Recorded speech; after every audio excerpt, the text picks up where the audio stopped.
Hello, everybody. Welcome to the live podcast for Present Arms. Just that, so I can't hear it. What's that?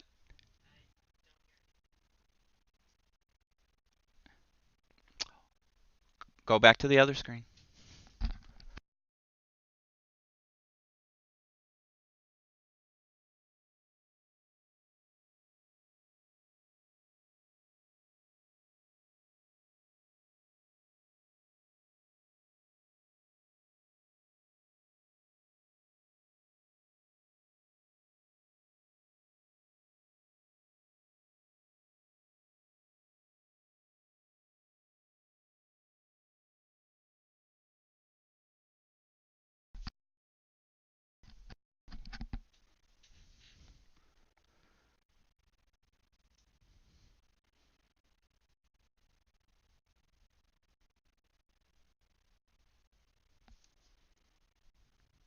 Okay, sorry about that little technical glitch. Wanted to make sure our audio was up to speed.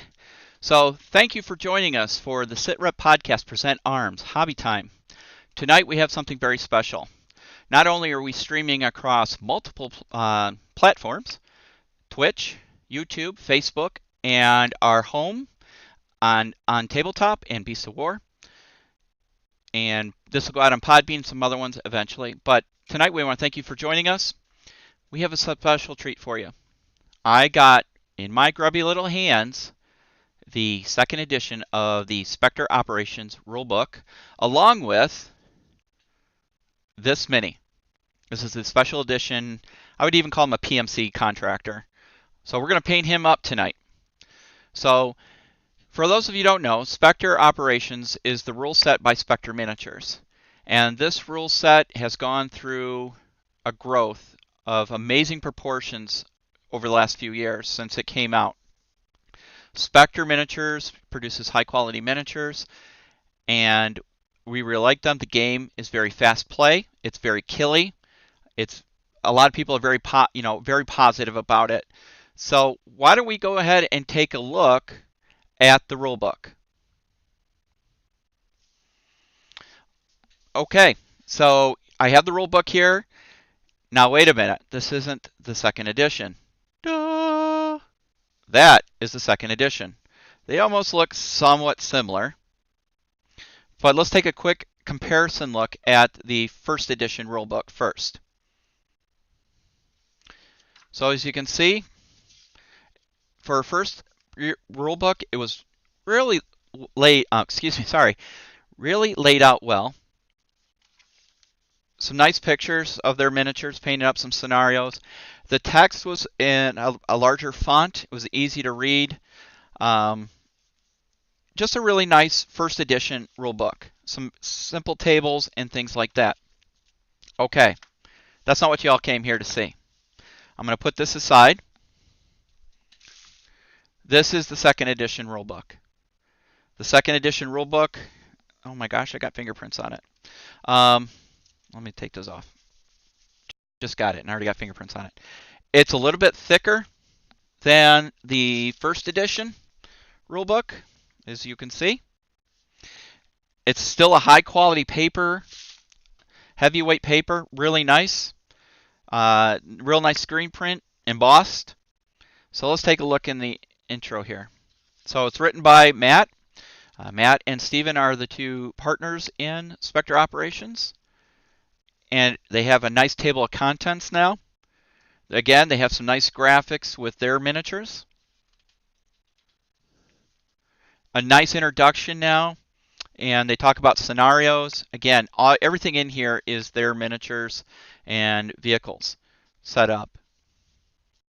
Tell you how to get started, the rules, how they broke it all down. And basically in this one, they say, let's use the first three to get for new players so they can understand how to play the game. And then as you get more into the game, you can start looking at combatant rules, vehicle rules, weapons, equipment, off-table assets. That would be your artillery, your airstrikes, and your surveillance drones. How to prepare for a scenario, and then there's some campaign framework. Then there's some other really nice appendices, such as a tactics guide, additional scenarios, mission terms, so common lingo, and a quick reference guide in the back, which definitely was needed. I like how they have these little designer note boxes now, and then they have this thing called online inspiration. So they talk about their Spectre miniatures in their Facebook, unofficial group on Facebook. They've really laid it out well this time. They break things down, and you'll see how they have the turn phase, and they do a lot of designer notes, and they show you like a little sample scenario. And this is what I really like here is they do these diagrams and they break it down step by step for you. So they, this is your SAS, here's some militia, and how do they go through each stage? Little shiny? Okay. All right. So it is. I apologize if we're getting a little bit of a glare. Okay. Well, we're going to move the light here a little bit. Nice thing to adjust the light. Is that better? Okay. That's Dawn in the background helping with the live stream tonight. So then you have these nice little diagrams to go step by step on how everything goes. Just really nicely laid out. They take you through this whole turn. They explain to you movement and line of sight and dice, field of view. They take you through model statistics, how to read it, like an elite operator. That would be like Delta or SAS or U.S. Special Forces or Spetsnaz. Then you have professional soldiers. That'd be like your Rangers, your airborne Marines. And then you have like trained soldiers would be like you here. Their example is they use a SWAT team. So they go and break everything down to you. They show you how to handle weapons, stat tests. They take you through the whole thing. And again, this book is really nicely laid out this time. They talk about orders of battle, how you would do this out before your game, talk about area of effects. And again, they break down each game turn in phases. So they have an initiative phase, and obviously you roll your initiative phase and you add your command stat from your highest member of your team or militia group or whatever you're playing. And then you have modifiers that would go into effect. So like if a unit's suppressed, it would be a -1. For each unit that's pinned, it's a -2. Any unit that's routed would be a -3. The nice thing about that is they take into the effect that elites cannot be routed, which makes sense. They talk about the command phase, which is your action phase. So I'm going to move this troop here. I'm going to move this man here. And then once you've done your commands, they talk about different things like scanning and squad leaders and squad cohesion. So, which is nice. 2 inches for militia and trained squad, 3 inches for professional squads, 6 inches optional for elite. Technically, elite per the rules does not need to have cohesion because when you're highly trained, you can act as one and yourself, okay, as an individual. But everybody knows teams are better. Again, really nicely painted miniatures. The book's really laid out. They put in some really nice designer notes. Again, they have all these nice little boxes here to take you through different objects, and it's really nice. What's that?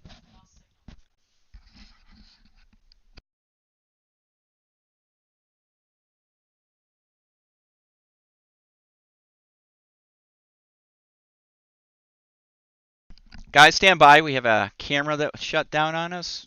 We're going to go back to the main screen for 2 seconds, and I'll be right back with you.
Okay, sorry about that, guys. Technology at its finest. So we got it back up there. So I see we have some people in the chat. Anything going on, Dawn? Doug, the Fug is here. Jim? Excellent. Skoback, Novus Templar. Excellent. Any comments or questions we need to talk about?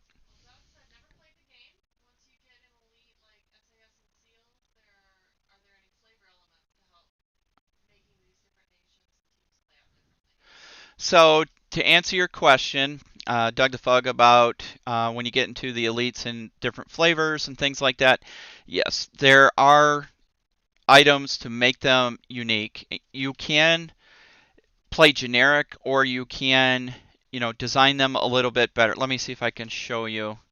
Talk about airborne optics. So you can use different weapons, and they kind of do some generic weapons, like just do a CQB carbine, assault rifle. You can make them a little bit more to, the unit you're playing with, to make them more flavorful, if you will. But they're going to fall under a general category. The idea of this game isn't so much to get down to the nuts and bolts and say, well, an SAS wouldn't carry an AK-47. They may carry a modified M4 carbine with this laser sight, this laser designator, whatever the case may be, because they want it to be a fast action moving game set in a modern era. So they acknowledge the different types of weapons out there, but they don't get nitty gritty into them. That's where painting comes in, and where how you do uniforms and things like that. But there's a lot of things. I mean, you can do breaching. Are we seeing this much better, Don, on the camera? Okay. Okay, sorry about that. We fixed the exposure, so hopefully that helps a lot too. You can see here, it looks like some Spetsnaz is doing some breaching, and they have riot shields, or ballistic shields as we would call them. So you can go through that. There's so much to this game. Sometimes getting down to the nuts and bolts of it and getting really, I don't want to say bolt counters, but it can take away from the game in some aspects. But they have some really nice miniatures to go along with it. Like I said, we have this one here we'll be painting shortly. I have, just example, I'm working on the Razor here with some operators. And then I painted up some of the SAS Jungle Troops, which are my favorite, by the way. I thought they came out really nice. And I'll show those off in a little more detail here shortly. But they have some really nice miniatures. They talk about being symmetrical versus asymmetrical in the game, because it only could be a fire team of maybe 4 to 6 operators against 20 or so militia. So it's not always going to be, well, point based, we're going to use this many points to do this. So it really takes the game and makes it the feel of you're an elite team in some cases, and you're going against, inserting into an area to take out a bad guy or capture intel, whatever the case may be, and they want it to play fast. Did you switch?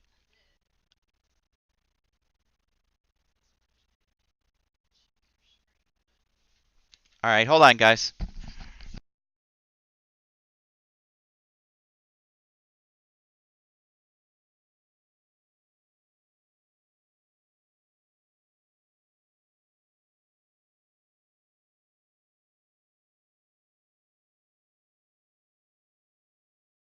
Okay, new training. Dawn's trying her best. You got to remember, she doesn't push buttons. She's just a monkey. I tell her what to say. All right. Sorry about that. Okay. So that's pretty much the nuts and bolts of the game. It's meant to be fast play. It's a killy game. They want you to get in there, have action. They want to have some good fights. There's night fighting.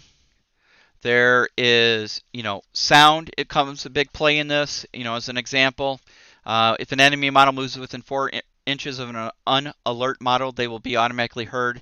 If any enemy is moving with tactical movement, it's reduced to 3. If you're using combat sprint, then it's 8 inches away. So, it's not only line of sight, it's hearing, taking fire, casualties. They have a whole section on snipers and ghillie suits. How do you detect a sniper? Shot fired, if you have a sniper team sitting somewhere and they take a shot at a target of opportunity, how many times do they shoot? That it increases their detection. So, you have silent takedown because, you might have somebody with a silencer. Quick fact, unless you're using subsonic ammunition, you're still going to hear some. It's not completely silent like you hear in the movie. You have to have subsonic ammunition because a bullet will travel at the faster speed of sound, so you will get a little bit of a crack from a bullet.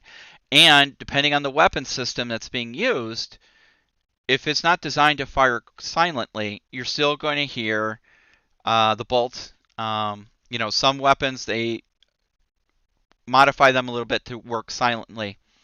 That is why, just as off because it's coming to me in the top of my head, that is why the weapon of choice of assassins in close range is a .22 silenced, because the .22 bullet on its own sounds like, especially out of a long barrel. A short barrel, obviously, it's much louder, but a longer barrel, it's almost like a BB gun, just a poof. And with a silence on it, it pretty much takes any noise away from, depending on the weapon. There's not much slide action, so it's rather quiet. So you talk about passive models, picking up weapons and equipment, so you can, pick up stuff as the mission's going on. There's hostage rescue missions. They talk about combatant rules, force tiers, weapons and equipment carriage. Comms, dogs. You can play with dogs in this game because they do sell, I think right now it's the DevGru that has a dog in it. Smoke is always your friend. Yes, if what they can't see, they can't hit, right? I mean, they might fire blindly to waste ammunition, but you definitely get a cover from smoke. Personally, in practical experience, if you're in an area, I like to mix smoke with CS gas, CS grenade, because not only do you get the obscurity, the cover from the smoke, but you also put in a chemical irritant. It really ruins somebody's day. Mentoring. A mentored squad uses the profile of a model, so you can do a mentoring squad. So what I like about this is real world here. Doug,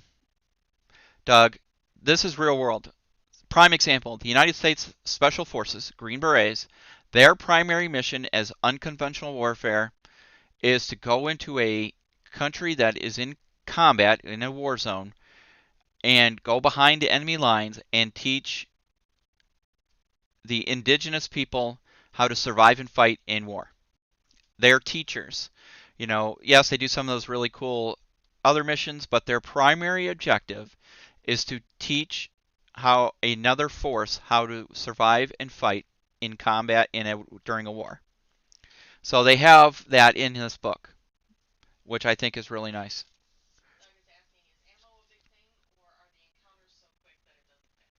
The encounters are really fast, so it's a lot of action. So there isn't a lot of bookkeeping as far as it comes to ammo and things like that.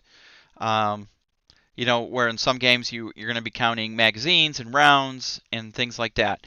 So in this one, they take those into effect in the rules. So like here you've got, just an example, they've already laid out some forces for you. So professional forces would be considered like your U.S. Army Rangers in standard assault gear for a conventional day or night battle, such as an urban raid. So in this case, you've got 1, 2, 3, 4, 6 Rangers in this team.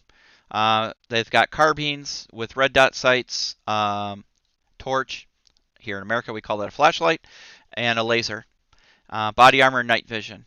And then you have a ranger with red dot, suppressor, laser, body armor, night vision. Secondary weapons, they have pistols and then frags and smoke. So frag grenade is your fragmentation grenade, your baseball grenade, and then a smoke grenade. And then you have militia forces and trained forces. So they try and give you a starting point if you want to just get a force quickly on the table and go off of that. They talk about vehicles. So example here, they use the example of this vehicle right there on how to turn it. I can't wait to get that painted up. So they talk about mounting and dismounting. They take all that into effect. You know, an infantry model who moves into contact with the vehicle that has not moved this turn can mount it. The vehicle cannot move for the rest of the turn. So how you would mount a vehicle, dismount a vehicle. Firing from a vehicle. They have 90-degree fields of view, armor penetration, crew death. You know, what happens if the driver gets killed? The vehicle goes out of control, and subsequent movement and tactical action phase will continue to move forward. So it doesn't just stop. It actually still continues. So they put in a little bit of that reality to it. Sorry, I got to have a drink of my sit rep mug. All right. Sit rep. Awesome.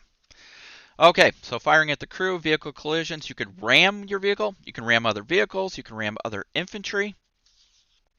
Again, it's a really nicely laid out book from the last time. They've really gone into a lot of thought in tweaking the rules and just making it one more notch higher. They have multi-barreled smoke grenade dischargers, which is awesome. Hatches, fully armored, soft skin. You know, they talk about different vehicles. Just really nice book. They talk about templates, drift templates. So, like if you're throwing grenades or something, would it drift? Areas of effect, CQB, you know, operators. So how would you do this? So the only thing I wonder about, and I guess I should look this up, is if you see this picture right here, you see 1, 2, 3, 4, 5 guys with RPGs, awfully close together. Is there backblast that you have to worry about? Yes, there is. Backblast right here. See, they break it down for you. When fired, the weapon expels a rocket exhaust or similar behind it and that can injure models. A blast discharges the rear in a 30-degree arc. Individual weapons description state how far the backblast extends. This means 3 inches. The backblast is 40 millimeters wide, or 2 model bases, because they recommend using 20 millimeter bases. So they take into account backblast, which is awesome. There's flamethrowers, fragmentation grenades, demo charges, all different types of weapons. Shotgun, okay, what are you loading your shotgun out with? Buckshot, solid slug, flechette charges, smoke. They talk about smoke. Sniper weapons, headshots. A headshot may be made at a -2 penalty to hit and is immediately lethal. So they try and teach the headshot, right? One shot, one kill. They talk about stun guns. Why would you have a game like this? What if you're taking out a high value target and you need to bring them alive? Maybe they don't want to come peacefully. You stun them, right? You give them a good blast of electricity, it stuns them, and then they're yours. They talk about armor piercing weapons and ammo, laser sights, red dot sights, suppressors, specialist ammo, subsonic ammo. Just exactly what I was talking about. So a weapon loaded with subsonic ammo must also have a suppressor. So there you go. Thermal sights. So if we're going to go to like a FLIR or a thermal sight, because with smoke, you can use a thermal sight if it's cold smoke. Now we had a discussion the other day about cold smoke versus warm smoke or hot smoke. So those are things that can be. So in this book, thermal sights can see through smoke because smoke grenades are not hot smoke. It is a chemical reaction. There is a little bit of ignition source in the igniter, in the pin, but after that, it's not really hot, so it won't obscure a thermal sight. Close combat weapons. So are your troops trained in close combat? You know, like knives, sidearms, those type of things. So they go through all the weapons classes here, ranges, lethalities, penetration, any special things like that with them. Again, all nicely laid out. Nice tables this time, because if you look at the first edition, you can see things were just a little, they weren't disorganized, but the tables were a little different. They're much cleaner now, easier to read, easy to decipher than first edition. Demo charges, cutting charge, small demo charge, satchel charges. So if you're like blowing open a door or something like that, you can lock pick. You want to go diving? They have tactical diving kits. Rappelling.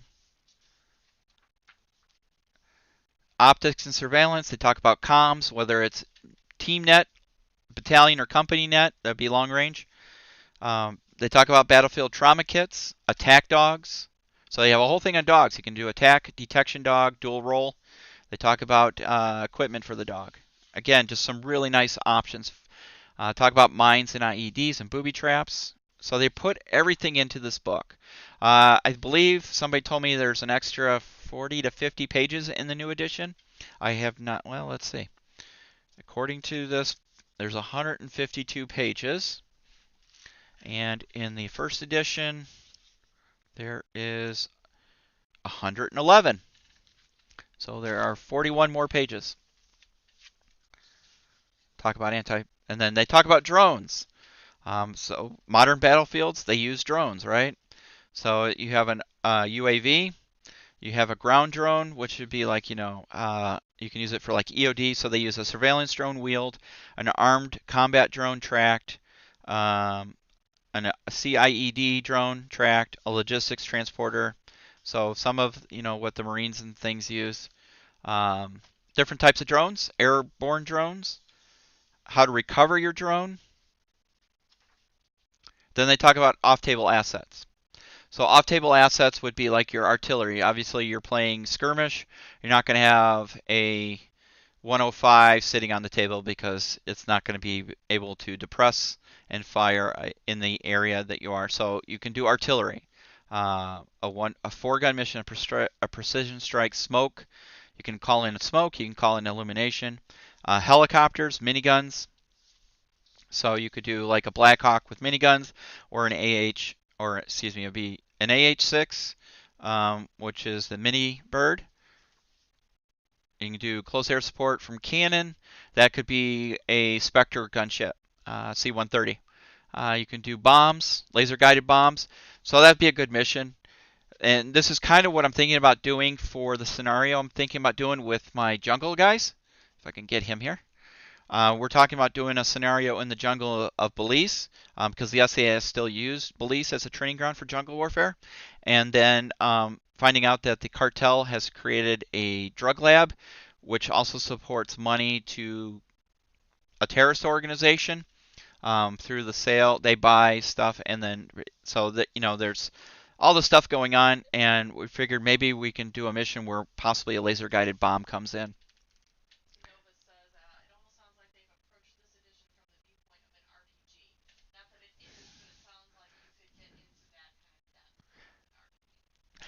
Novus, yeah, there almost seems to be a little bit more RPG, a definite story arc that has been put in. They really get into a lot of the things that are real world. The thing that you need to know is that Matt, the writer of the rules, is former British military, and I don't know what he really does these days, but I follow him on Facebook, and he travels the world to some really exotic places. Like he was in Africa a few months back, and living out of a questionable hotel, shall we say?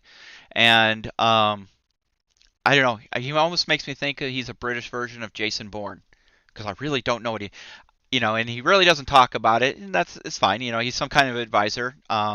He travels all over the world for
Do you hear me now?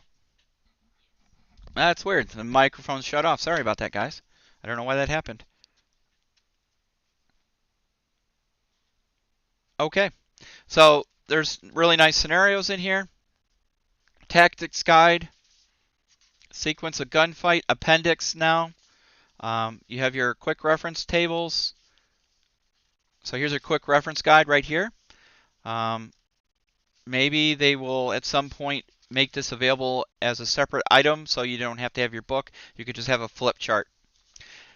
So that is second edition of the Spectre miniatures. Or it's not miniatures, the Spectre Operations game. Any questions related to anything or anything else anybody wants me to go over? Okay, so we're going to take a quick swish here and we're going to zoom in on our miniature and get started painting. So just bear with us real second.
Okay, we're back. Thanks for your waiting on that. We just wanted to readjust the camera. So here is the miniature. So now the question is, how do I want to paint them? I've already primed them. And the nice thing about this was two things, really surprising. First was he came in a special box. Here, let me move this out of the way. I got him in a nice little fancy box. All with nice little fuzzy foam. So I've been thinking about this. And what am I going to paint him in? So I've already primed him. He's resin. That was the other nice surprise. He's not metal. He's actually resin. A nice clean model. So because he's a PMC, he has no really clothing restrictions. So I thought I would get a little creative on him. I'm definitely going to do some military pants, just depending on the type of camouflage.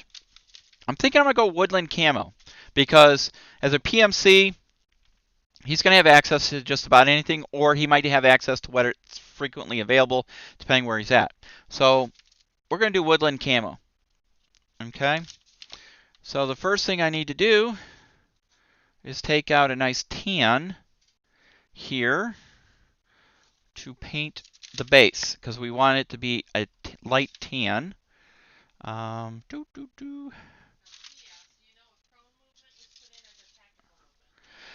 Prone movement. Let's look. Nice thing. They have an index now. So prone movement. Ooh. I could make him, Jim, instead of being the good guys, he could be the military advisor to the bad guys. Oh, you want him to be a redhead, do you? All right, Doug, you ask, you shall receive. He will be a redhead. Movement, terrain, impassable terrain, climbing, moving legs up. Tactical, medic. Breach. Well, that's a good question. I would have to look into it deeper because I really don't know off the top of my head. Yep. I will talk to Matt when I see him next week.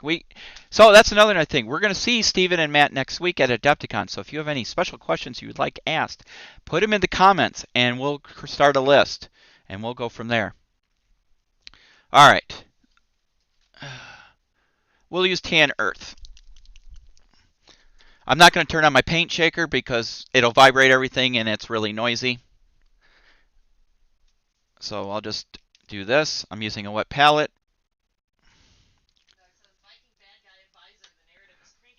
Excellent. Viking Bad Guy Advisor.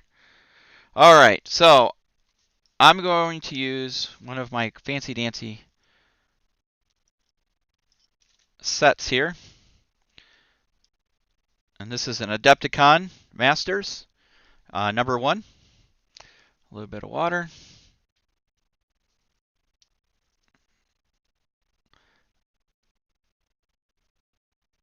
And we're going to get that base laid down on his pants.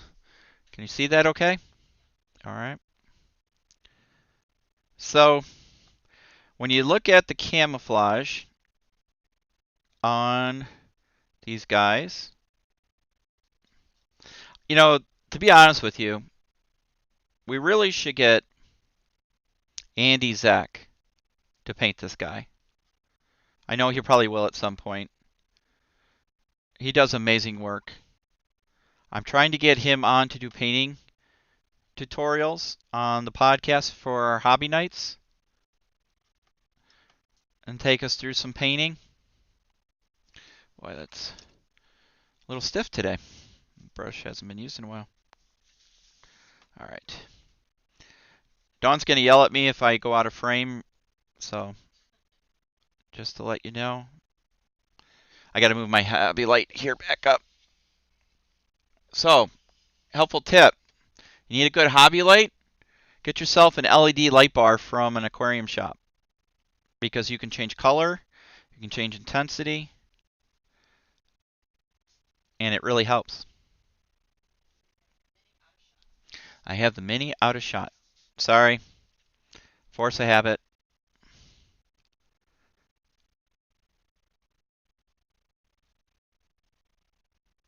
So yeah, I like the idea of making him the bad guy. He can be Merc, hired by the cartel as their military advisor, security consultant, almost to the flavor of what was that movie with Harrison Ford, where the cartel and he went down to rescue the special forces, Clear and Present Danger, and they had that one Cuban military advisor. So we can make him a. What do you think? Should we make him ex-SAS? Make him ex-Spetsnaz?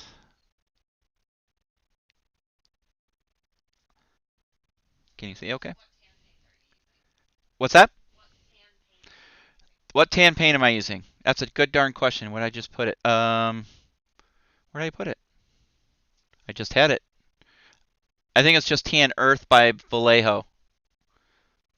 Yep, Tan Earth, model color, 70.874. There it is. So I'm using that as my base because it'll give me a pretty. This is a little lighter here. I'm gonna use that and then lighten it a little bit because I can go a little lighter.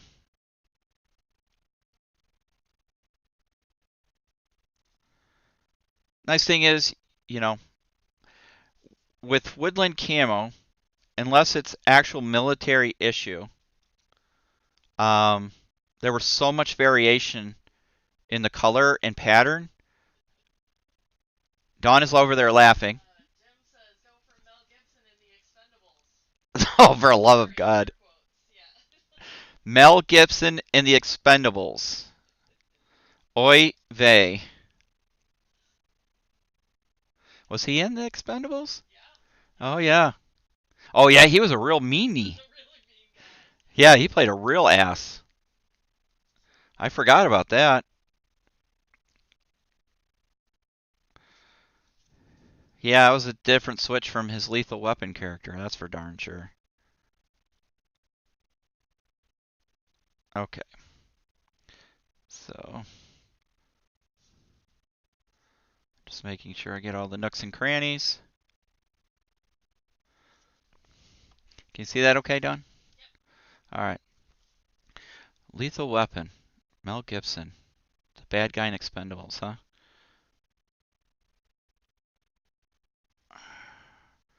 With the red beard. All right. So here's what I was thinking. Vote time. So you can see he's wearing a baseball cap. All right, you can see the baseball cap. I was thinking painting it blue. Cubby blue, like in the Chicago Cubs, and putting the C on it. Why not? It's a private military contractor. Maybe he likes the Cubs. Who knows? Anybody have some other suggestions or critique? Gives the good guy something to shoot at. It's the target on his head. I almost put my brush in my drinking water. No bueno. All right.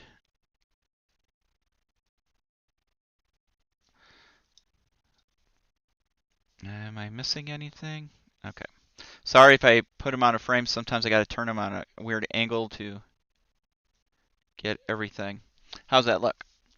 Okay, Don? All right. Oop, missed a spot. Let me get in there. I really like this Resin Mini. Detail's really crisp. The Dodgers, boo. A sit rep hat? Oh, that's a good idea. But we're not supposed to be the bad guys. All right. We're going to let that dry up. Let's get it in shot. My producer's yelling at me, folks. Get it in shot. All right. So now we're going to go on to the jacket. The jacket I'm going to do in, believe it or not, an olive drab. What? An olive drab? And I'm using, for those who are keeping track, Team Yankees Cobra Drab. Oh, helps if you can see that, right? Team Yankee Cobra Drab. Okay. Now these paints haven't been used since the Team Yankee boot camp. So God only knows what'll come out of this bottle. We're going to play, is it a blob? Is it a goo? Is it nothing? Let's take a look, shall we? There's the liquid. Oh, we got some goo. Okay. I can work with that. A little bit of water. Thin it out. Oh, it's not too bad.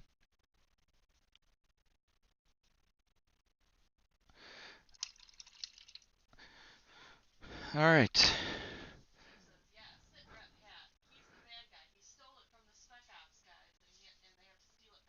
Son of a biscuit. All right.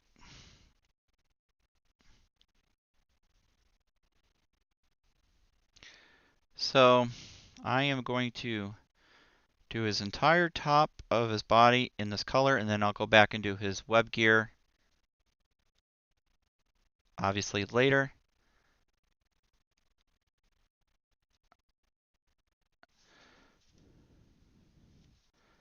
Stole our hat. How dare he?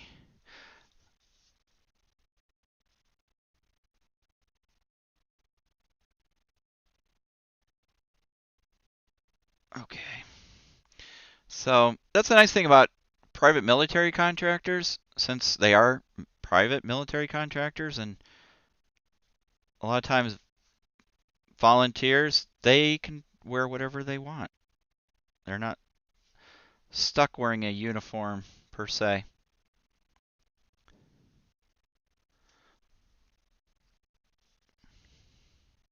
That was a lot of paint for just one little guy. I have a terrible habit of overdoing the paint on my palette. I unfortunately go through quite a bit of paint, to which I'm assuming paint companies appreciate.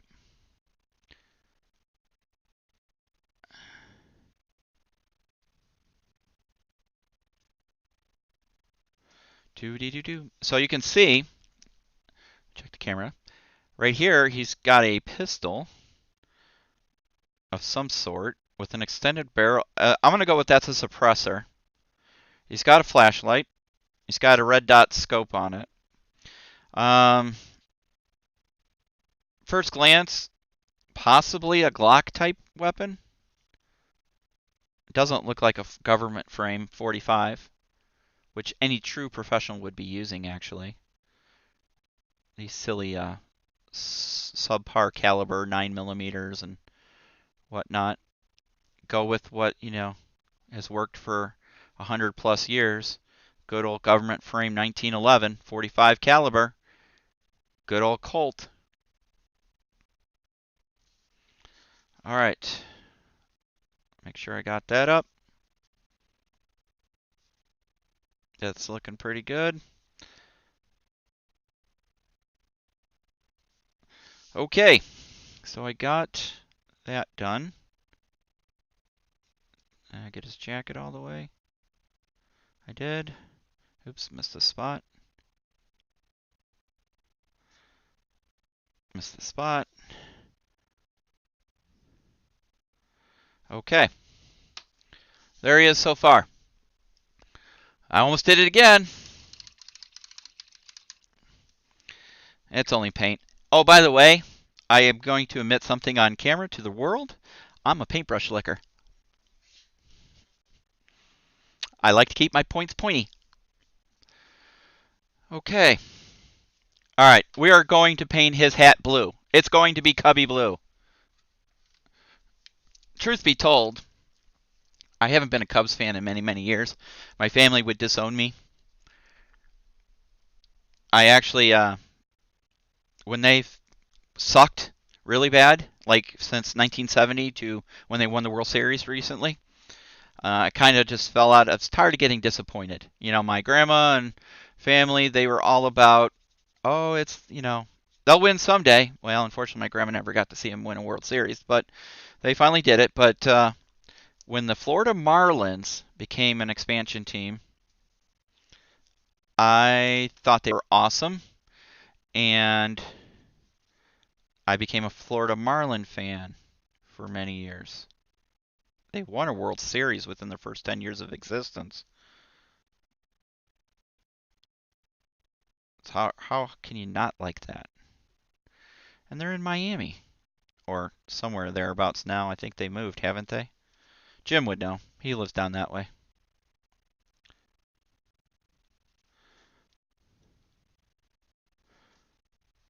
I hear Don chuckling over there.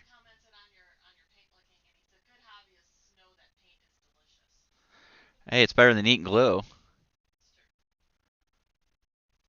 It's all water soluble. I mean, what's the worst that can happen to you? Taste the rainbow. Ooh, that's a good one.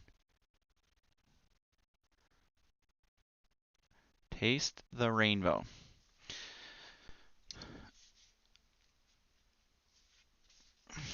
Let me clean up his bill here.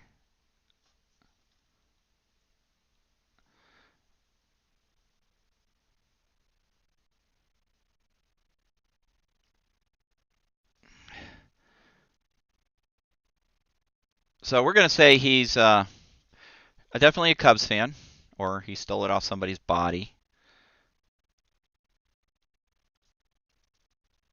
I really like this model. The more I paint it, the more I like about it. The detail's nice and crisp. You see that okay? I can't wait to get him on a table. So, Jim sent me a challenge today. He doesn't know it, but he did. He's working on his next Op Center project. I don't know what you want me to tell him about it, Jim. I won't. But there's a certain islands chain in an ocean somewhere in the south somewhere that there was a battle, believe it or not, between a funny-speaking country and another funny-speaking country. And he says we should do one of the battles with Spectre miniatures. And I'm like, that's a brilliant idea. We just got to find the right miniatures. Obviously, they'll be Spectre if we're doing Spectre because we want to stay within the system. But we got to make sure that they're somewhat accurate to the time frame, and that'll be the challenge. Somebody's laughing again. Don's laughing.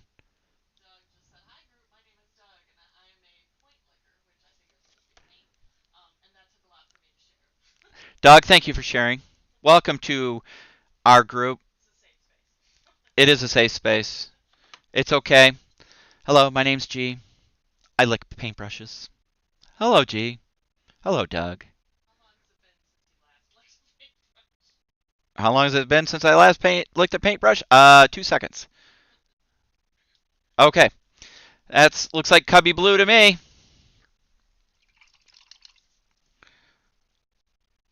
All right. So we blocked in that color. What's that? Oh, I'll move him down. Yes, producer. Sorry, producer. See, John doesn't get this when he does his live streams. Oh, yeah, you'd be all mothering him too. That's a funny story. So this is good about these things. So when we go back to the home studios over in Ireland, there are times where Dawn's got to go all mother on the studio. When Cass wasn't there. So, I was buried down building a whole bunch of T-72 tanks for John. And something happened and Dawn had to step in and be all mother. She had to get people going again. So it's all good. All right. I need to paint his hearing protection and his web gear. Now, obviously, I can't use Cobra Green, this drab, because that'll just look too bland. We want to offset it a little bit. So I'm going to go with some the Army Painter War Paints Army Green.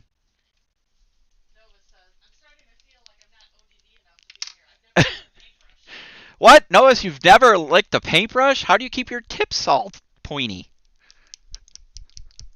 Oh, by the way, I highly recommend when you buy bottles of paints that you get yourself, I don't think they're right here, but I have a thing full of stainless steel BBs.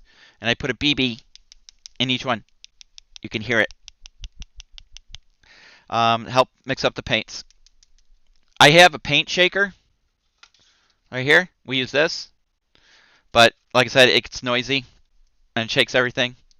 So we'll just go with this. All right. Put me a little bit of that.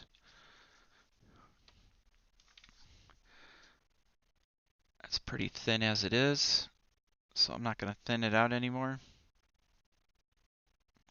Remember, as the famous Duncan, who Dawn stalks, from GW, thin layers, right, Dawn? Thin layers.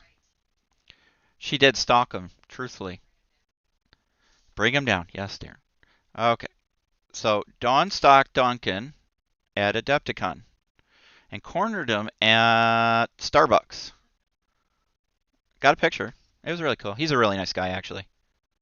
He's a very nice guy. Did I lose sound again? I heard something click. Do you see it moving? Okay. Just making sure.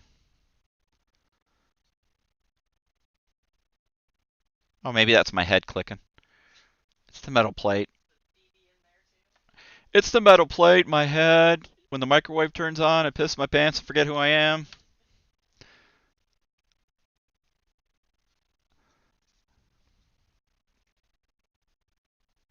Okay.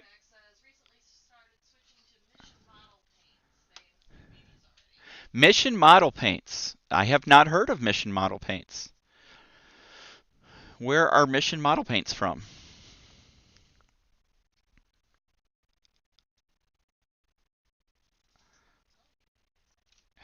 Dawn will tell me once the comment comes up. At some point it would be nice if we could actually have the Discord channel running at the same time so we can have live conversations with everybody. We'd set up a channel just for the stream and invite people in so, we don't have weird people. Like those paste eaters, like the Marines. Oh, sorry, Jim. Oh, okay.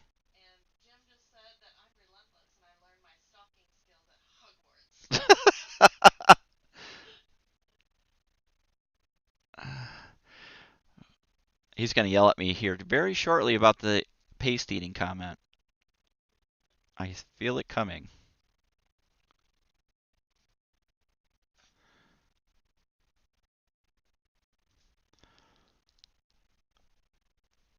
Can you see that okay? All right. I know you'll yell at me if you don't, but I just want to make sure. So I'm painting up his web gear right now. So here's the greatest challenge when it comes to painting military figures in a modern world. Everything's greens, grays, blacks, browns, some white, but everything melds together. It's hard to paint realistic, high contrast models, without going too over the top.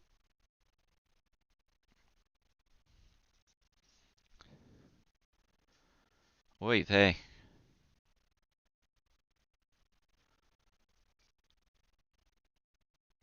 I shouldn't have had that other drink.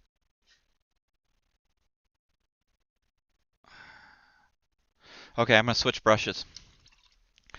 What is your guys' preferred types of brushes? We like Games and Gears brushes, and no, they are not paying me to say this. I do like them. Just licked at brush. And I like the metal casing of them. I like that they go into each other to protect the tips. They do have a vent hole on the end here. Can you see that? Yeah, vent hole. So they can air out so they don't get moldy. And they come in many different sets. This was the Adepticon Masters series we got a couple years ago.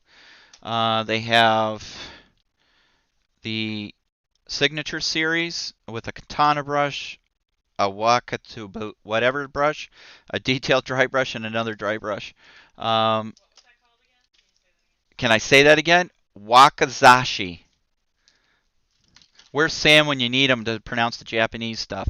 And then I have another set of masters, and let's go insane to a quadruple zero. That's crazy. All right, let's look at a zero.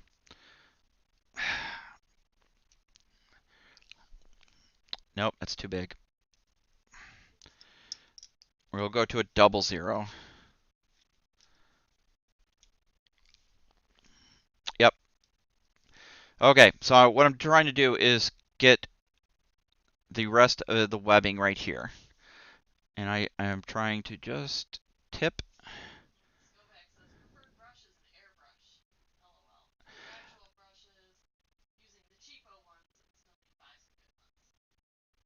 You know, a brush is only as good as the user. I've seen people use generic, cheap hobby brushes from Hobby Lobby and do amazing work. So I love this brush. Paint flows nice. Again, nobody's paying me to say this. Um, but yeah, it works really nice.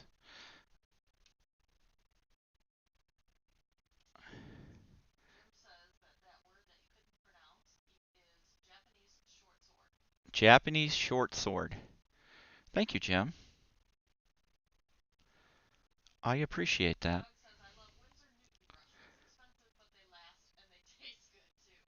Well, taste is important when it comes to your brush. I have not owned Winsor Newton.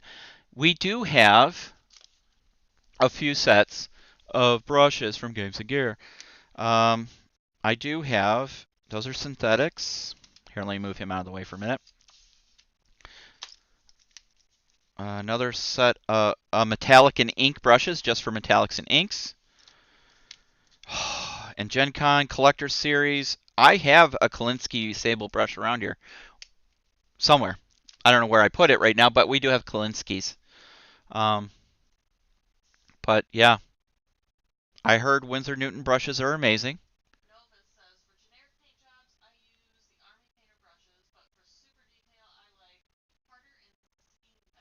Harder and Steinbeck, yep. Those are nice brushes as well. Oh, so if you've not followed our stream before, in the last Present Arms stream, I don't know. Oh, there it is. I got a new Badger airbrush. That's my airbrush. I broke it, so I got to order parts because I thought I knew how to put it back together. I didn't because it doesn't go together like my Iwata.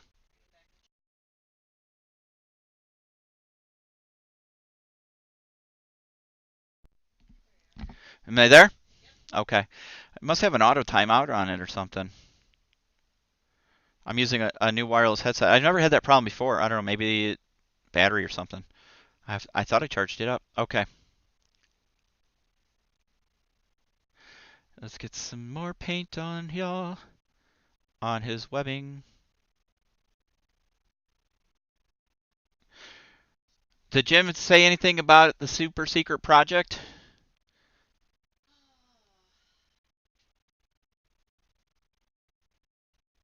No? There was a little bit of chatter. Okay. All right.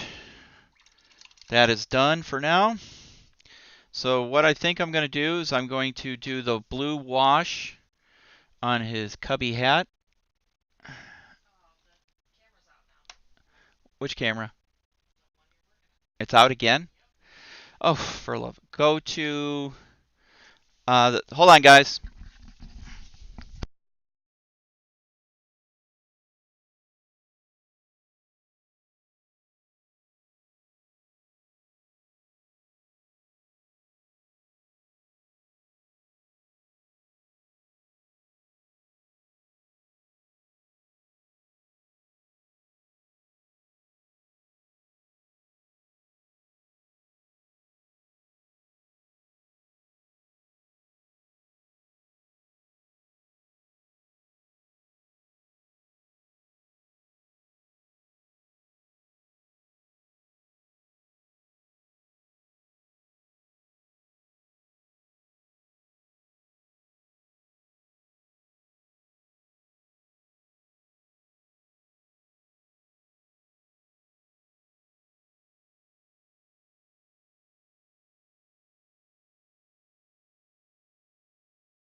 Sorry, guys. Camera kind of just died out on us. We're doing a real quick changeover.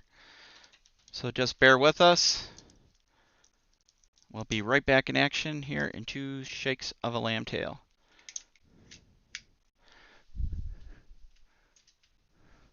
Doo-dee-dee-dee.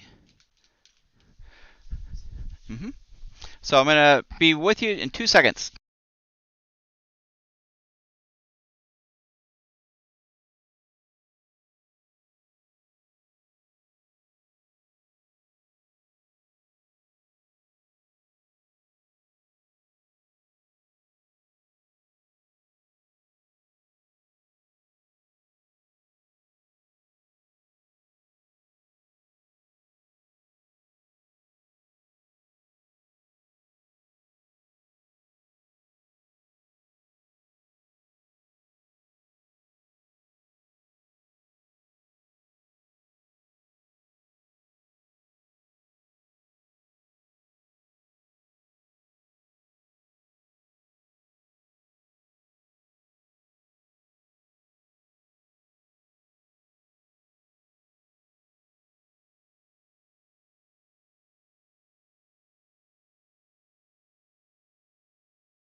Okay, guys, we're back. We set up our backup camera. No, I did not buy my cameras from a crazy Irishman. There you go. All right, sorry about that. Okay, blue wash. So I gotta find one of my washes. Flesh, a flesh wash. Green tone, no. Red tone, no. Light, no. Blue. Don't mix it too much, you get bubbles into the varnish. So. I wonder why. Jim, what did you do? What did you do?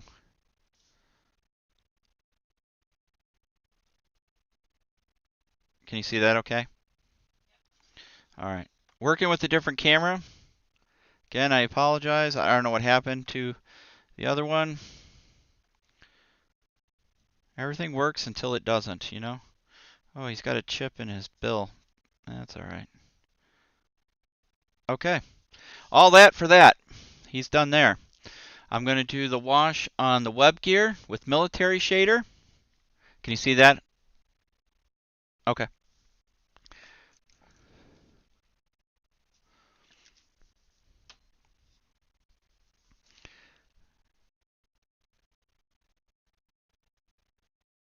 Shade that baby up.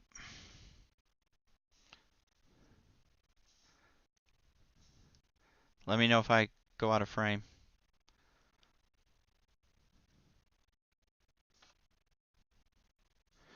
See, this is not so easy doing this by yourself here.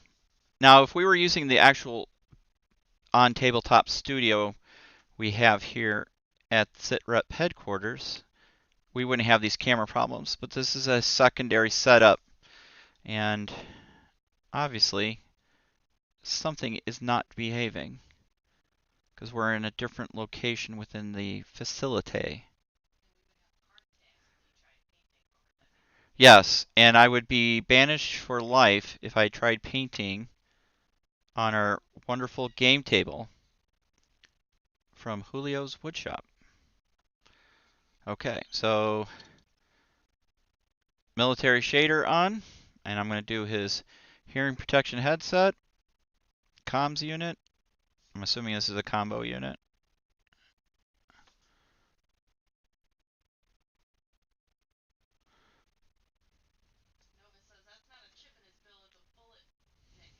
Sweet! See, I knew I could count on all of to come up with an awesome story. Gotta have the narrative, gotta have the background. Let me soak up some of this residue. Okay, it's looking pretty good. All right. You know what? I don't even know if I want to camouflage his pants. I like it that color, just as it is. They almost remind me of Carhartts. You know what? I think I'm going to leave them like. I don't think I'm going to camouflage them. What do you guys think? Should I camouflage them, or do I leave them just like that? I like that way. All right, so I'm going to go with my next shader before I move. Where is it? Where is it? There it is. Good old Nuln Oil. And because this is not in a dropper bottle, I have to do it out of the pot.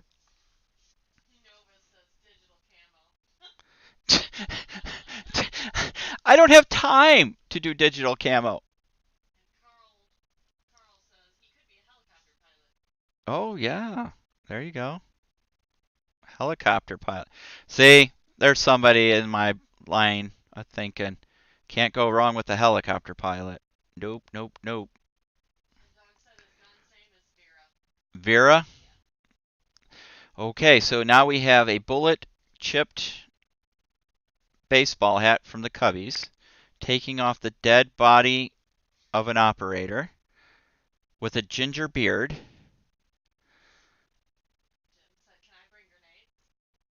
Of course you can bring grenades. What self-respecting Marine would go into battle without grenades? Come on. come on.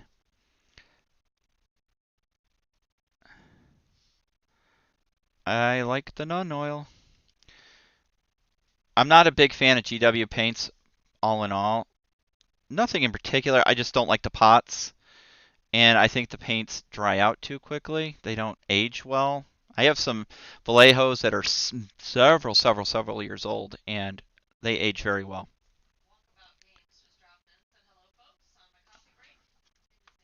Hey, Chris, how are you? That's Chris, one of our command team members from the podcast. I'm assuming he's doing his security work tonight. So, welcome. All right, so I'm going to do a light tone on his pants. See, I like to mix it up, use a little bit of different shades.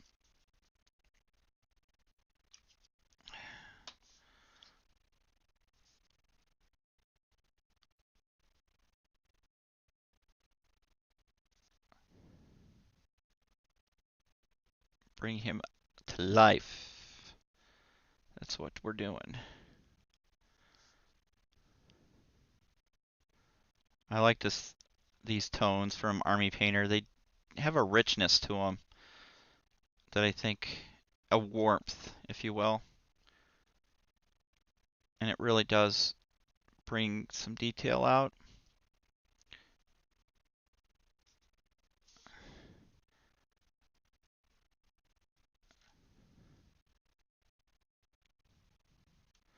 And I'm probably going to put some wear spots on like his knees. Yeah, we'll throw some wear in there. How's that looking? See that okay in the camera? Perfect. He's looking good. Like I said, he's a really nice miniature. Stephen May, I believe, is the sculptor of this one, and he did an amazing job. An amazing job. You tell me where. This way? Towards the table or towards the camera? Towards the camera or towards the table? How's that? Can you see it okay? All right. Okay. Let's paint.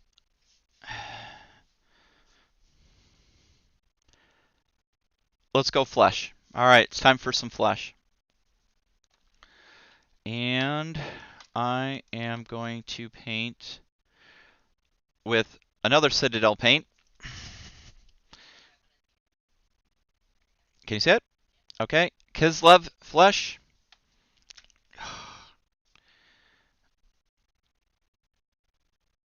And this one's pretty thick. Don't get paint on my sit rep shirt. You too can own a cool sit rep shirt, just like the one I'm wearing today. If you go to our merch site, Zazzle.com Sit Rep Podcast, you too can get a cool mug or sit rep t-shirt or sweatshirt or even a poster created by our own very own Ralph. Okay. I'm going to thin that out just a skosh.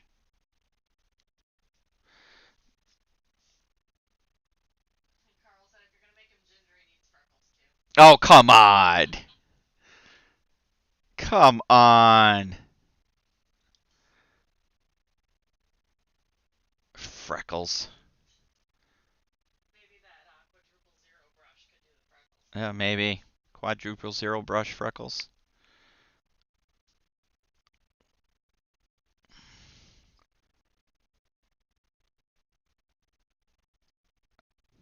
Freckles. Sure, why not? What could possibly go wrong?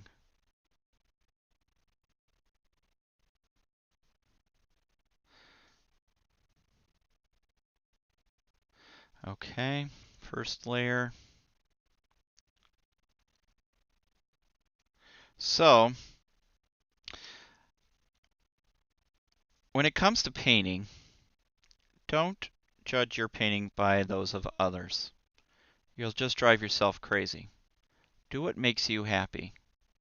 Don't try and be one of these studio painters. It takes a lot of years and a lot of practice. Do what makes you happy. I've known some people who've shied away from the game or painting or miniatures or modeling because they can't get their work to look like some of those professionals. And I catch myself doing it as well because, I don't paint as much as I would like to. Just be happy with what you can do. If you want to get better, practice. That's all it takes. There's no secret to it, really. It's practice. If you look at prime example, Angel Giraldez he has posted some of his very first miniatures on his Facebook page, I think it was, and they were nothing to write home about, trust me. I mean, they looked like, you know, a kid did it. So, yeah, it just takes practice, practice, practice. You'll find your own techniques. You find what works for you, what doesn't work for you. Just keep at it. There's a thing called thinning your paints, doing it in layers. And, okay, so I'm going to cheat. I don't know how I'm going to do this with my headphones on.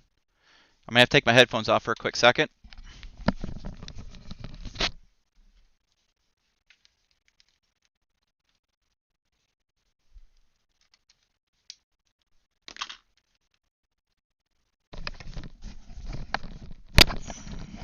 Okay, I'm back. I had to put in my spectacles, my magnifiers. We got some chatter going on about those dice bags. Dice bags. Noah says, I wrote the lady from Cozy Dice and she told me they weren't for sale yet, but she'd let me know when they were. So you guys need to get What? on that. They were supposed to be. They're on the page. Um, if you go to her page, they were up on the. They're under licensed merchandise, I believe, or official merchandise, whatever it is. Oh, I'm getting this all over the place.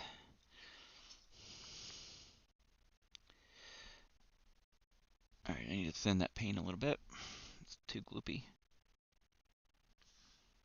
All right. You should be able to get yourself an awesome dice bag. Um, when did you reach out to Annie? Because they were supposed to go live on the 15th. So if it was before the 15th, then yeah, maybe not. Noah said maybe she just forgot to write me that. But they're on the site. If you go to the site and you go to official merchandise, um, they're there. Jim said his first minis that he painted with a Q-tip because he didn't have brushes yet. A Q-tip. Holy smokes. That is interesting. To be fair, they were 15 though. So you just dabbed on a glob of paint and called it done? All right, Mr. Ginger.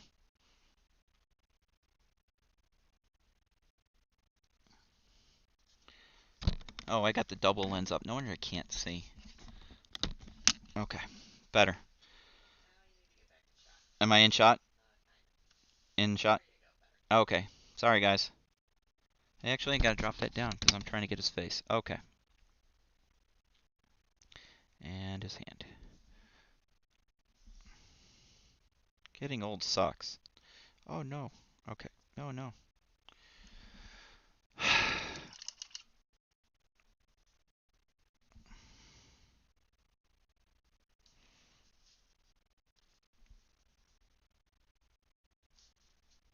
All right.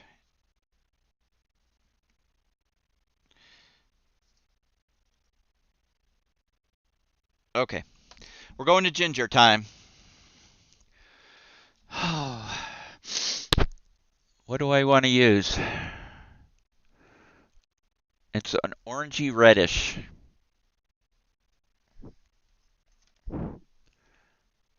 Hot orange. I don't know how hot this orange is. This is a Game Air Vallejo. That's why I don't think so.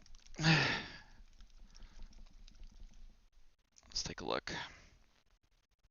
It is. I need my spectacles.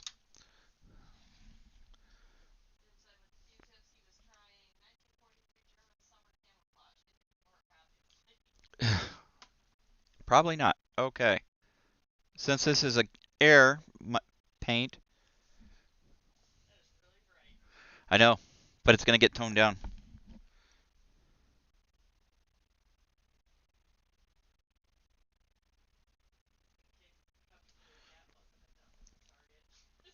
Yeah, right?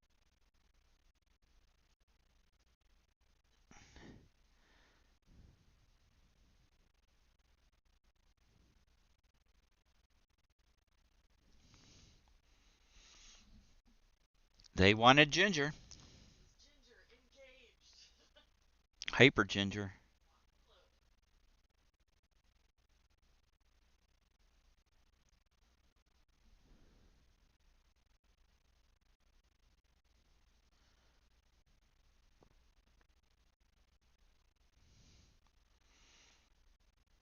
That is very gingery. Gotta get some of this runoff here.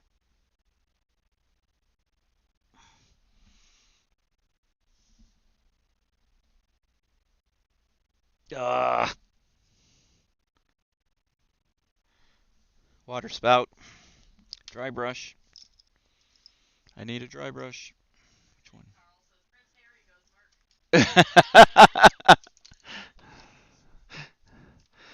Well, I heard the royal family was in financial trouble, with Brexit and everything. So maybe he had no choice.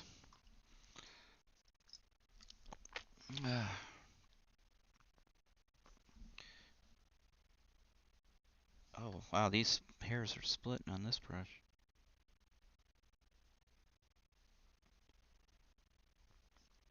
Stop it.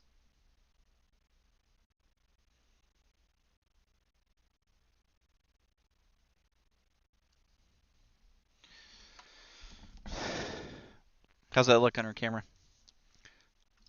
Can you see it?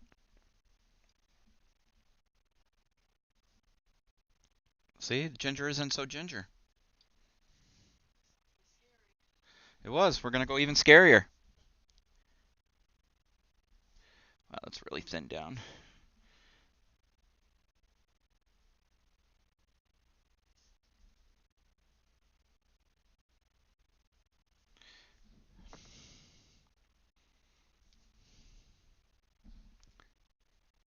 Okay.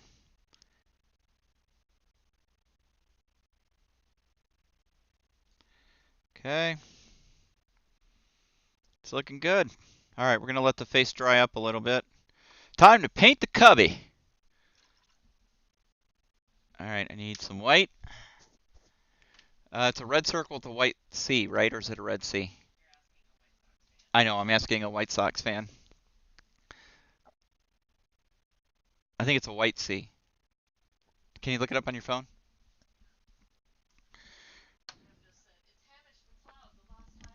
Oh no, there can only be one. Okay, so while she's looking up I'm going to be using some War Painter gunmetal for, guess what? The guns.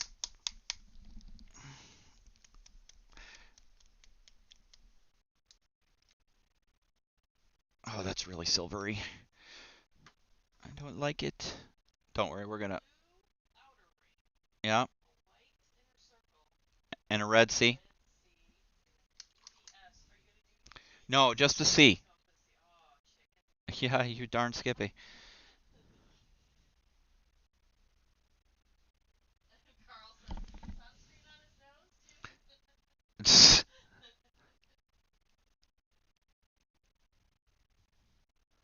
You know.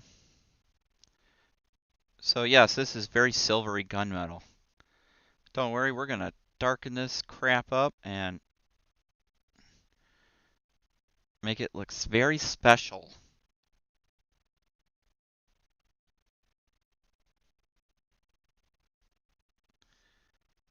Because this is killing me right now. Because this is not gunmetal. Just for all you people out there, gunmetal is not silver. Gunmetal is blued. That's true gunmetal. That's alright. We'll fix this all up. Don't you worry. This does do a great foundation. Get this water off the ferrule.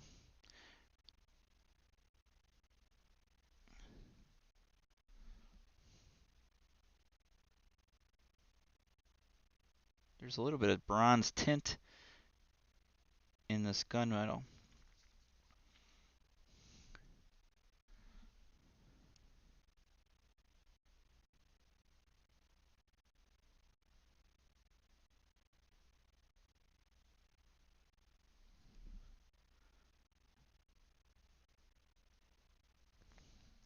So when I get really fancy with my weapons, when I'm finishing them up, I will shave off pencil lead, graphite, and put down some matte finish, varnish, and then use a soft brush with dabbed into the graphite and do that over the weapon, and it kind of gives it that edge. Okay, so now everything looks very silver. But that ain't gonna happen. Don't you worry.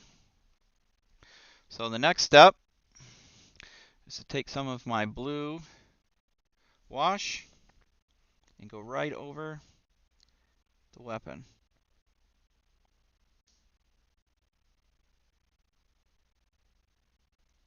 We're going to start the bluing process.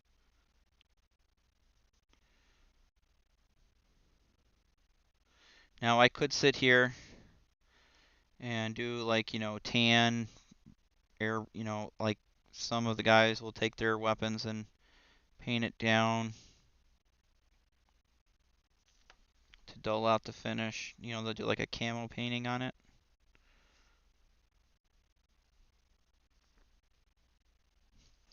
All right, we'll let that sit for a minute.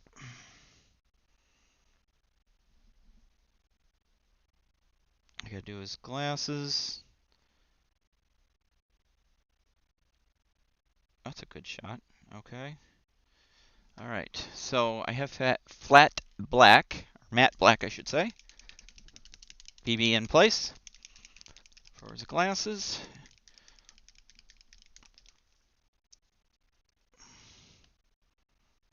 And I only need that much. Just a dab on the tip. And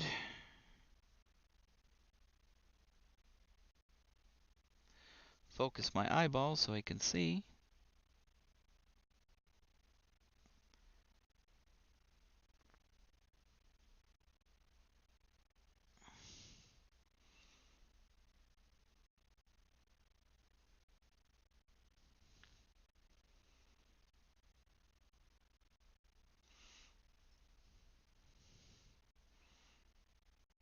Okay. Little black here in the mic intake.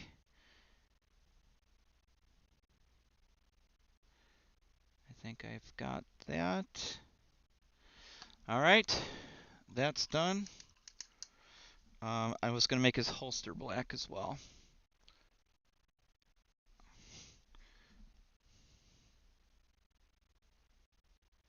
Ooh, that's a lot. Let's clean that up. There we go. Clean, suck, clean. What's that? Come back and shot. Sorry. Am I back and shot?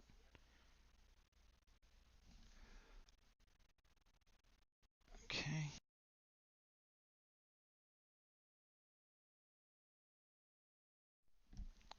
And you hear me? Because I think the headset shut off again. Okay.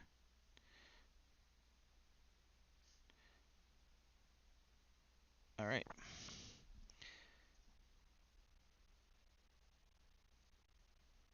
All right, there's his holster. Um, do I want to paint his boots black? Yeah, I think I do. We'll go black.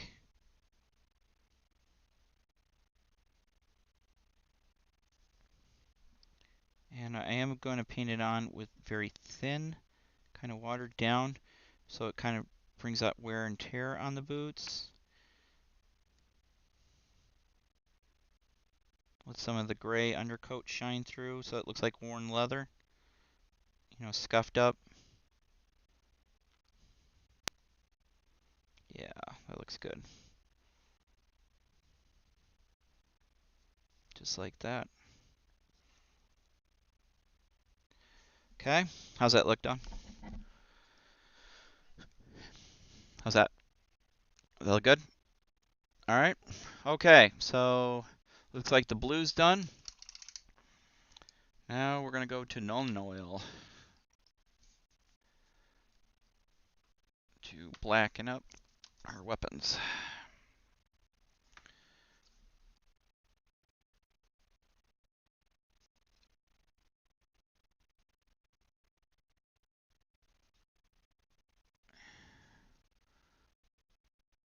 I know, get in shot.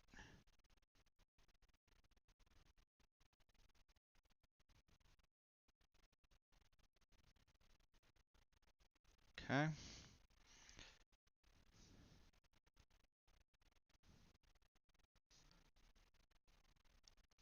We'll let that dry here, and then we'll do another layer. Let me take some of the bubbles off. I don't want it pooling.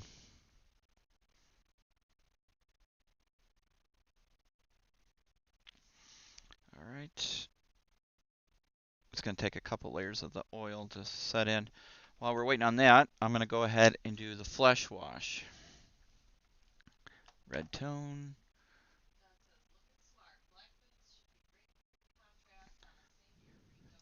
You got it. All right, some flesh wash. Switch brushes.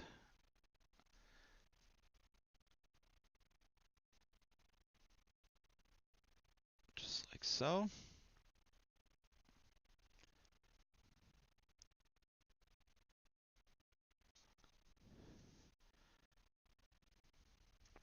I got some black on there.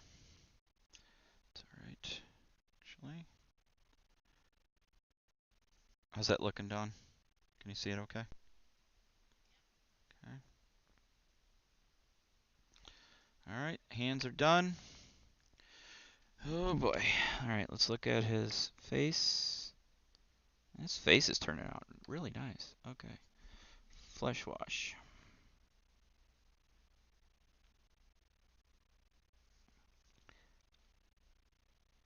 Dull down some of the really bright orange.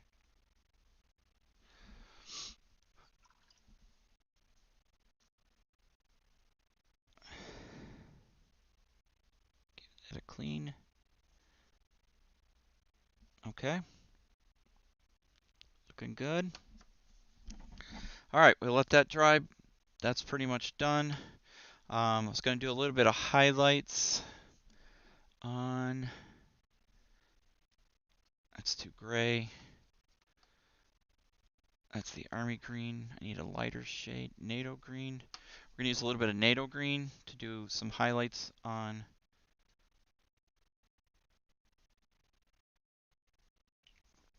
his web gear.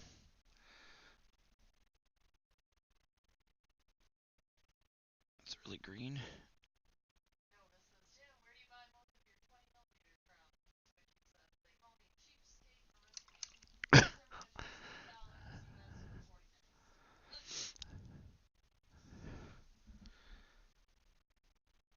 Oh, okay.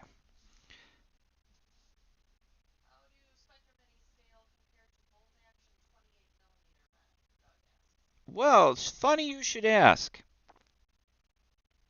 I can help you with that. Dawn, you want to grab some bolt action, guys? There are some over yonder in the other storage, in the thing that says bolt action.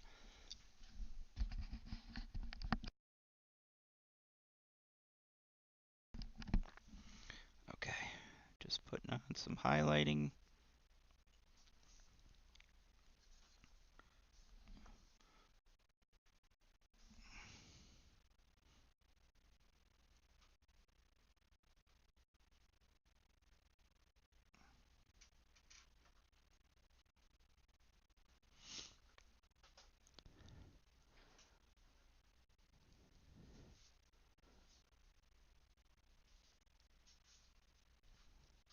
Sorry, I'm trying to concentrate on these thin straps so I don't screw up and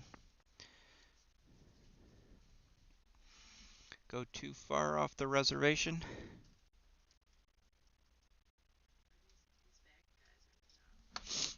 Let me see. Yeah, they're bolt action.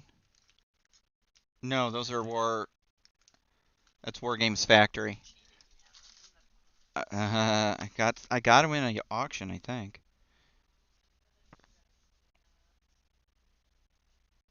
There should be some in there. There should be some 101st. No, no, no, no. They're in the plastic thing that says bolt action. No, there's another one with other ones in it.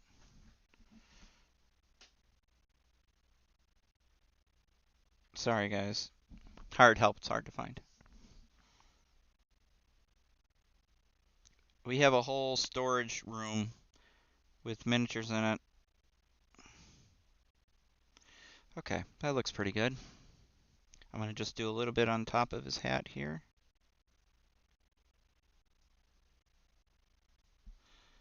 And just edge where it would be lighter due to lighting. There we go. It's looking really good. Let me see. Yeah, those guys. Those are bolt action guys. All right. To answer your question, bolt action Wehrmacht. Who painted that guy? He's awfully shiny. Spectre. So I'll try and get them. So they're roughly close. The bolt action are heroic 28. These are more proportional 28. I hope that answers your question. It looks different, but I think it's just because the base is bigger. No, they're if you look at their proportion, like the heads are much bigger, the arms are much, the bodies are wider. Heroic, accurate, proportional.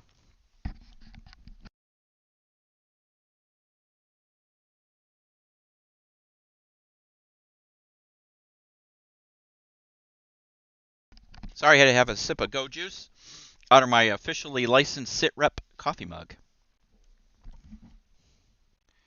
Okay, it's looking good. I'm going to do some flesh highlights with some Iraqi sand.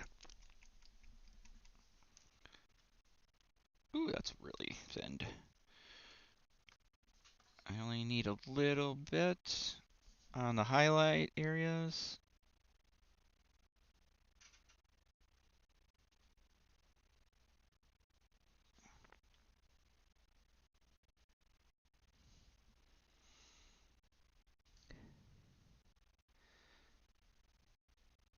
On his fingers here, gently as we go.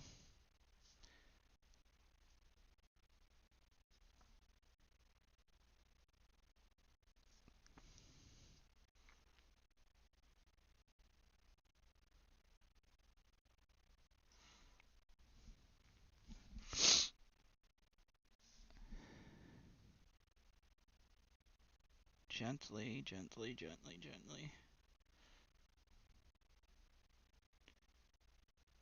Gently, gently, gently. Nova says espresso tastes better in a sit rep mug. That's right. Espresso always tastes better in a sit rep mug.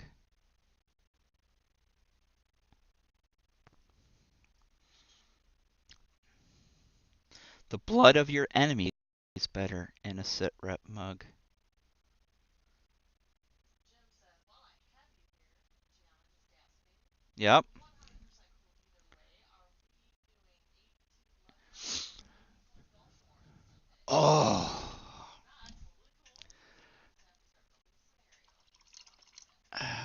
How long, time-wise, would the Gulf War take for gameplay, Jim? What do you think? How long would it take?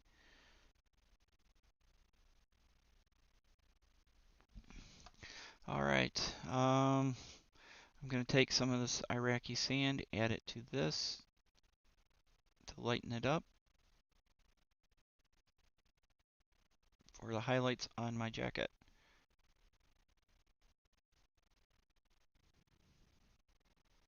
That's good. Okay.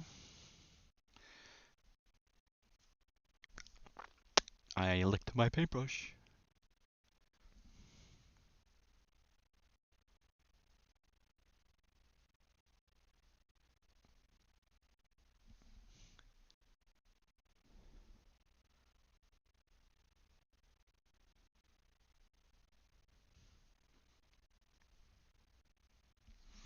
So I'm just doing highlights in areas where you would think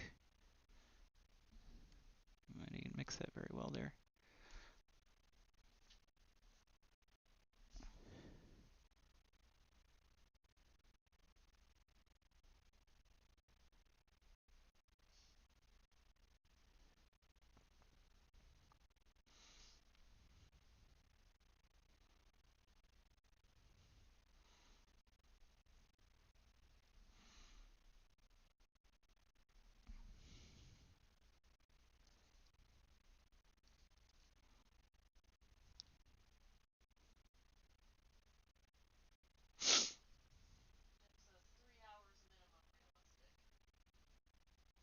Um, we don't have anything going on Sunday, do we, Dan? Yeah, we could do that. Go for. Do I get to have Apaches? A10s? Back and shot. Back and shot? Sorry, guys. Hey, I'm left-handed, so I tend to drift towards my left.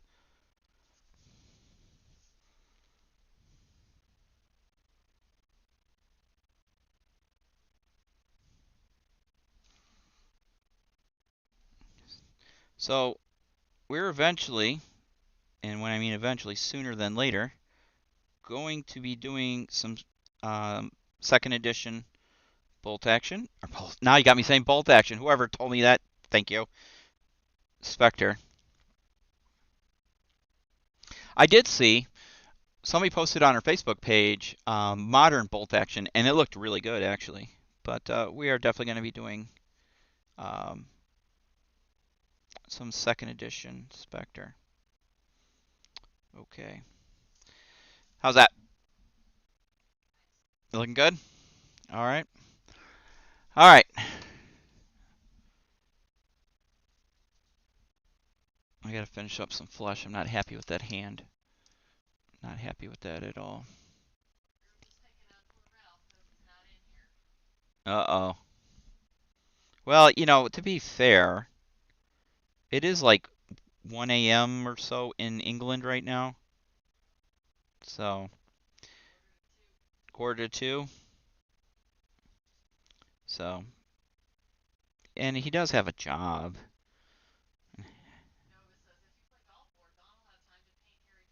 Oh, you got, wait a minute. I'm supposed to paint those. That's no bueno. All right, I gotta, yes, you buy, wait a minute. I bought them and I paint them. Swell. Oops, I missed his hair back here. All right, gotta go ginger. Is there any left or did it dry up? Nope, it kind of dried up, didn't it? Oh no, it's still wet.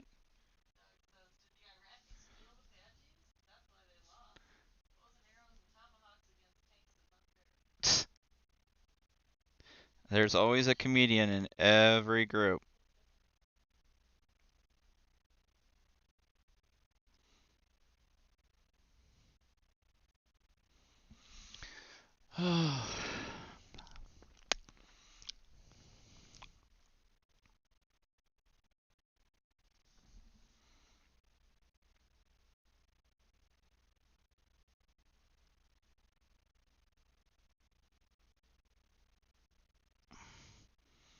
Just trying to get the hair back clasp here.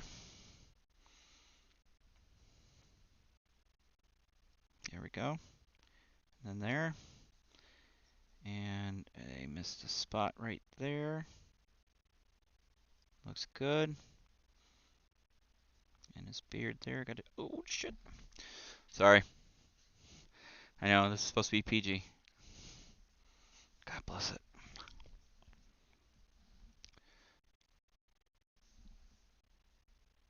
I don't think he's got orange hair right there. Okay. Much better. Wow, he's looking really good. We're almost done.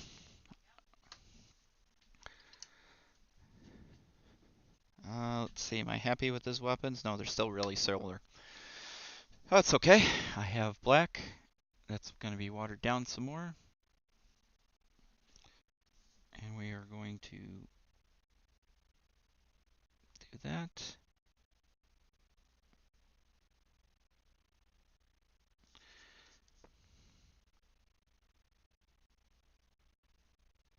There we go, that's better. Thank you.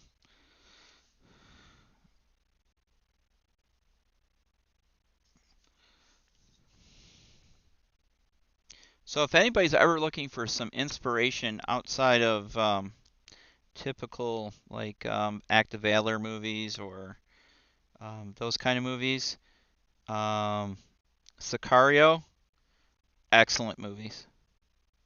If you're thinking about doing drug cartel type movies with a twist of the U.S. government involvement, where we're truly not involved, shh, don't tell anybody. You can use those. That's much better. Much better. Oh, I got some on there.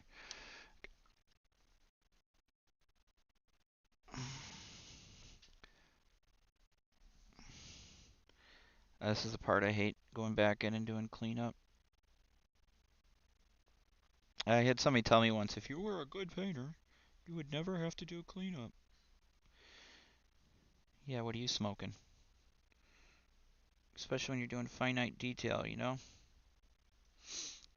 All right, I think it's almost finished. Obviously, I've got to do a cubby hat. So what was it, a white circle with red C? Okay. White, white, white, white. Do I want to use Vallejo? Or do I want to use... I think I'm going to use Scale Color. They have a much purer, vibrant white. I really, really like their white. Army Painters is good too. They have a matte white. I don't know. I'll stick with the Scale Color. I use a little bit of everybody's. Scale Color makes some really nice paints. They tend to be a little on the expensive side. And they come plugged, so you have to tap the spout.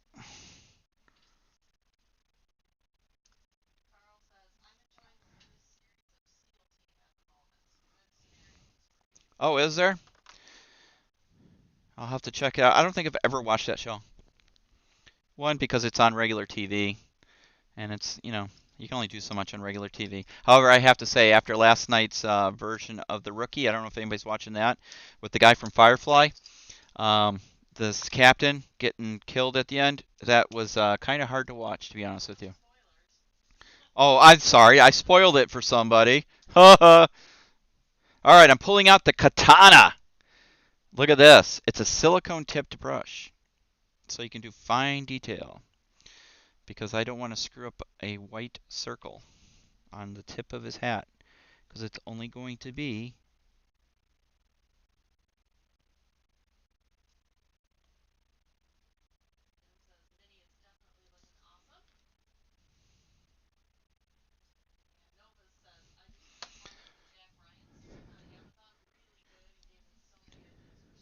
yes, the Jack Ryan's. We were like, we binge watched it, and then it was like, what? It's over already?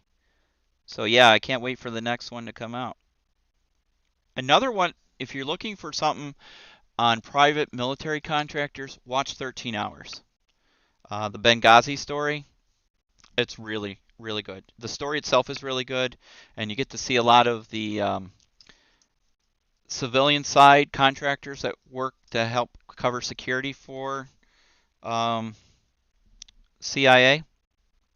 So, all right, there's that. And last but not least, we're going to put a little red in there, and I'll use scale for Aldebaran red.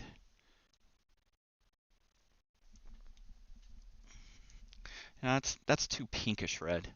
I want a red red. Um, and Terry's red. Yeah, that'll work.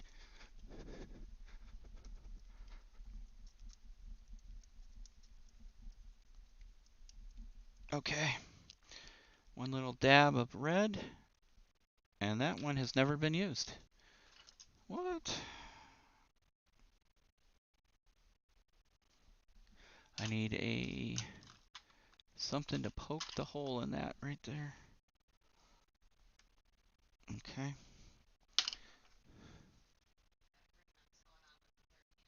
Yeah, that's a good one.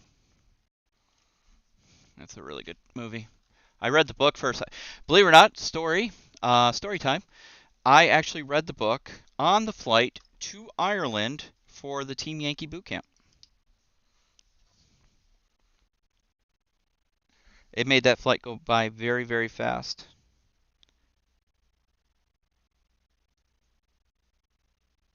Well, it's not necessarily a C, but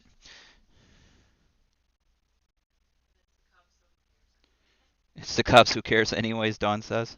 She's a White Sox fan. Here in the windy city of Chicago, you're either a Cubs fan or there is another team called the White Sox on the south side. So there's always that rivalry. All right. I think that's going to do us. Any last minute questions or comments? Anything to ask the guys over from Spectre when we're done? I'm going to finish cleaning him up and I'll post pictures once it's done. Can you see that okay? How's it look?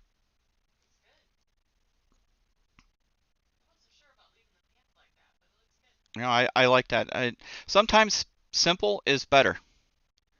Oh, I was going to lighten his pants. Just let me do that real quick. I was going to put some wear spots on those pants. Doug says it's okay to let it dry and then chip. Oh, yeah, he was talking about the hat, and then chip it in with a tiny dot of white. Yeah, I agree. I mean, it's so small scale wise, you don't even notice it anyways.